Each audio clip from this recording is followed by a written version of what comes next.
प्यारे सज्जनों, संत अपने वचनों में फरमाते हैं कि मनुष्य को अपने जीवन काल में सबसे पहले न्यायपूर्वक कुछ धनोपार्जन करना चाहिए। इसके पश्चात भजन अभ्यास के लिए विरक्त जीवन धारण करना चाहिए, क्योंकि मांगने या मांग कर खाने की अपेक्षा अपनी कमाई से साधन करना अभ्यासी के लिए विशेष लाभदायक होता है और ऐसा करने से उसको निश्चिंतता भी अधिक रहती है।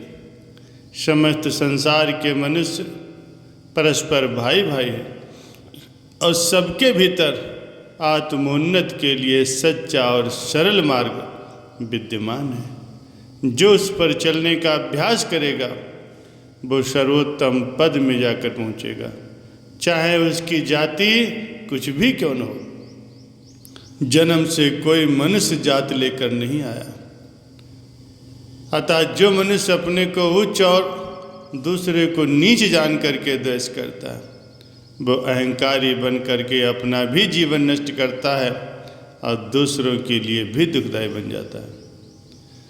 मनुष्य को उदार हृदय और परोपकारी होना चाहिए। यह दूसरों के हित के लिए वो कोई बड़ा काम नहीं कर सकता तो जहाँ तक भी कर सकता हो अवश्य करे। मनुष्य को अपना जीवन सरल और आवश्यकताएं शून्य रखनी चाहिए। जो ऐसा नहीं करता वो इच्छाओं और वासनाओं के बढ़ जाने पर उनके दास और सेवक बन जाते हैं तथा उनके पूरा न होने पर सर्वदा ही दुख भोगते रहते हैं। मरने के पश्चात मोक्ष होगी इसका भी कोई भरोसा नहीं। अतः चिता में जलने या कब्र में गड़ने से पहले ही मनुष्य को मोक्ष अनुभव करने का प्रयत्न करना चाहिए। कभी भी कठोर वचन नहीं बोलना चाहिए, क्योंकि वो वक्ता के लिए दुख का कारण होता है। जहाँ तक हो सके किसी भी मतानुयायी का खंडन नहीं करना चाहिए, अपितु उसको उसी मत के अनुसार सद्धर्म समझाने का प्रयत्न करना चाहिए। शरीर के 3 कर्म चोरी, व्यभिचार और हिंसा, मन के 3 कर्म खोटा चिंतन, वैर, अभिमान और वचन के 4 कर्म झूठ बोलना, निंदा करना और कटु वचन बोलना और अनावश्यक वाद विवाद करना, इन सब को कर्मों से अंधकार की वृद्धि होती है। अंधकार से अज्ञान बढ़ता है और अज्ञान से फिर जीव आवागमन के चक्र में पड़ करके दुख भोगता है। इनसे बचने का उपाय शुद्ध विचार, सद्गुरु की भक्ति और दृढ़ ध्यानाभ्यास और सत्संग है। मनुष्य के बुरे और भले समस्त विचारों और क्रियाओं की तरंगे आकाश में चलती फिरती रहती हैं। अतः जो मनुष्य जैसा विचार करता है वैसे ही विचार की तरंगें सहायता देकर उसके बीज रूप विचार को वृक्ष रूप में बना देती। इसीलिए जहाँ तक हो सके किसी भी मनुष्य को कुविचारों को अपने मन में नहीं लगाना चाहिए। जुआ खेलना, कृतघ्नि होना, बड़ों का सम्मान और छोटों की संभाल न करना, दिन चढ़े सोकर उठना, ये मनुष्य के लिए सर्वनाश के लक्षण है। शब्द अथवा ध्वनि की धारा किसी ऐसे स्थान से आई है जो सबसे उत्कृष्ट और सबके ऊपर है, जो ऊपर के लोकों में एक है लेकिन नीचे उतरकर वृक्ष की शाखाओं के समान फैली हुई है। जो लोग आकाश ध्वनि के जानने वाले हैं वो अपने विचारों को उस ध्वनि के द्वारा मनुष्य या पशुओं इत्यादि में प्रविष्ट कर देते हैं अथवा प्रकाश स्थान में पहुंचकर उसकी धाराओं के द्वारा जो अंतःकरण में चल रही हैं यही क्रिया करते हैं, जिससे वो अपना प्रभाव दूसरों पर डाल सकते हैं या रोगियों को निरोग कर सकते हैं या दूसरे कार्य कर सकते हैं।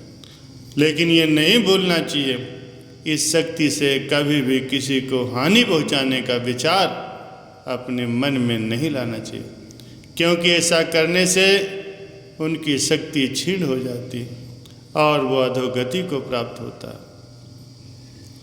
संसार में परमेश्वर की बनाई हुई एक पुस्तक है, उसमें 2 पृष्ठ हैं, एक अंतरिक्ष और दूसरा पृथ्वी। दोनों में से एक शब्द निकलते हैं और उसी में फिर समा जाते हैं।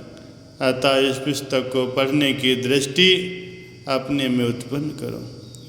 सच्चा गुरु वो है जो सर्वदा ही शिष्य की भलाई के लिए प्रयत्न करता है और उसको प्रेम पूर्वक ऐसी शिक्षा देता है जिससे उसके हृदय का अज्ञान नष्ट हो और वो लोक परलोक दोनों में सुख और शांति से जीवन यापन कर सके। सच्चा शिष्य वो है कि जो गुरु को परमात्मा के तुल्य जानकर उनका आदर करे, उनकी निष्कपट भाव से सेवा करे, उनकी आज्ञाओं के अनुसार चले। और सच्चा उपदेशक वो है जिसके हृदय, वाणी और कर्म में कोई भेद न हो, अर्थात मनसा वाचा कर्मणा एक हो। जैसा मन में होता है वैसा ही वाणी कहता हो और फिर उसी के अनुसार ही उस पर आचरण करता हो। सच्चा तीर्थ वो है जहाँ कोई संत महापुरुष रहता हो, भले ही वहाँ पर कोई मंदिर न हो या कोई नदी इत्यादि न हो। प्यारे सज्जनों, सच्चा हवन वो है जहाँ मनुष्य अपनी कुवासनाओं को ज्ञान की अग्नि में आहूत कर दे। इससे वो मनुष्य स्वयं देवता बन जाता है।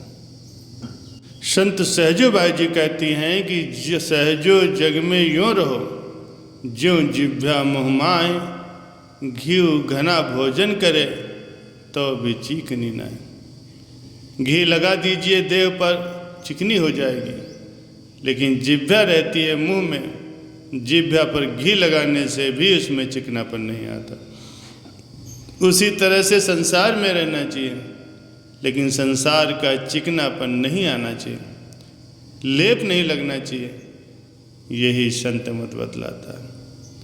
चीन में एक महात्मा हुए हैं, उन्होंने देखा कि अब उनका अंतिम समय निकट है, तो उन्होंने अपने शिष्यों से कहा, बेटा देखो, कल जैसे ही सूर्योदय होगा तो मेरे जीवन का अभी अस्त होगा। तुम लोग सूर्योदय से पहले आकर के मुझसे भेंट कर लेना, एक उपदेश दूंगा तुम लोगों को। वो संत बहुत बूढ़े हो गए थे, शिष्य सब नियमित समय पर पहुंच गए। महात्मा जी बोले, अंतिम समय में उपदेश देना चाहता हूँ। ये कहकर उन्होंने अपना मुंह खोलकर दिखला दिया। पूछा, देखा? शिष्यों ने कहा, जी हाँ देखा। साधु बाबा ने फिर पूछा, क्या समझा? शिष्यों ने कहा, नहीं समझा। साधु बाबा ने पूछा, मेरे मुंह में दांत हैं? शिष्यों ने कहा, जी नहीं। आपके मुंह में एक भी दांत नहीं। साधु बाबा ने कहा, यही उपदेश दिया है, समझ में आया? शिष्यों ने कहा, नहीं आया। साधु बाबा ने फिर कहा, अरे दांत नहीं है मेरे मुंह में, जिह्वा तो है? शिष्यों ने कहा, जी हाँ। साधु बाबा ने फिर कहा, यही तुम लोगों को उपदेश दिया है, समझे? शिष्यों ने कहा, जी नहीं समझे। साधु बाबा ने फिर पूछा, पहले जिह्वा आई थी या पहले दांत आए थे? शिष्यों ने कहा, जिह्वा तो जन्म से ही साथ में थी और दांत तो बीच में आए और बीच में ही चले गए। साधु बाबा ने कहा, यही उपदेश दिया, अब समझे? शिष्यों ने कहा, हम लोग नहीं समझे। फिर साधु बाबा ने कहा, अरे देखो, दांत होता है कड़ा और जिह्वा होती है मुलायम। जो कड़ा सो झड़ा और जो मुलायम रहती है उसी की स्थिति सदैव बनी रहती है। इसीलिए दुनिया में अगर जीना चाहते हो तो मुलायम बन करके जियो। बोलिए सद्गुरुदेव महाराज जी की जय।